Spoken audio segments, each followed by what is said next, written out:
तर फूडवरती काम करताना एक लक्षात येतं की आपल्याकडं जे रेग्युलेशन्स आहेत, म्हणजे food safety and standards authority act 2006, 2011चे नियम आणि त्या अनुषंगाने 2011 पासून आतापर्यंत वेगवेगळे स्टँडर्ड्स अँड रेग्युलेशन जे तयार झालेले आहेत आणि जे इम्प्लिमेंट करणं अपेक्षित आहे, त्याच्यासाठी एन्फोर्समेंट म्हणून किंवा इम्प्लिमेंटिंग ऑथॉरिटी म्हणून FDA महाराष्ट्रामध्ये फूड अँड ड्रग ॲडमिनिस्ट्रेशन यांची जबाबदारी आहे.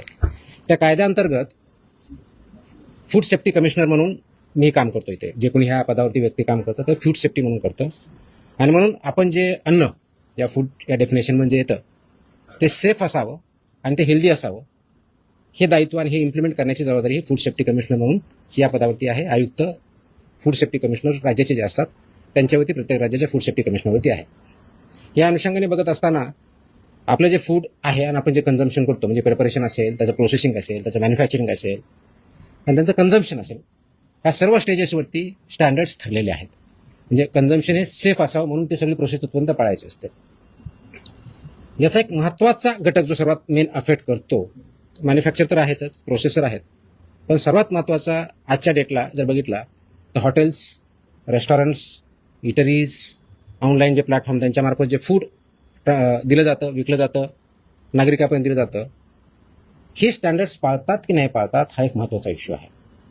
आणि याच्यासाठी खूप चांगल्या प्रकारचे रेग्युलेशन स्टँडर्ड्स हे फूड सेफ्टी अथॉरिटीने, गव्हर्नमेंट ऑफ इंडिया यांनी डिसाईड केलेले आहेत, वेळोवेळी डिक्लेअर केलेले आहे. त्याचं इम्प्लिमेंटेशन करणं हे अत्यंत गरजेचं आहे. त्या अनुषंगानं काल 23 जूनला मी एक आदेश पारित केलेले आहेत की ते आदेश आहेत हॉटेल्स, रेस्टॉरंट आणि इटरीज यांच्या बाबतीतल्या पाळावयाच्या ज्या गोष्टी आहेत, ज्या स्टँडर्ड्स आहेत, ज्या प्रोसेसेस आहेत, त्या पाळणं बंधनकारक आहे त्यांच्यावरती.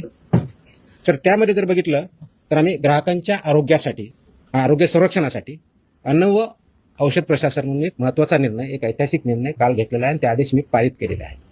हे काय आदेश आहे तर कंप्लायन्स ह्या इंडस्ट्रीनं, म्हणजे हॉटेल्स, रेस्टॉरंट, इटरीज हे जे आहेत यांनी करायचे आहेत आणि त्यांचं इन्फोर्समेंट आपल्या मशिनरीमार्फत, म्हणजे आपली जी यंत्रणा आहे त्यांच्यामार्फत करायचं आहे.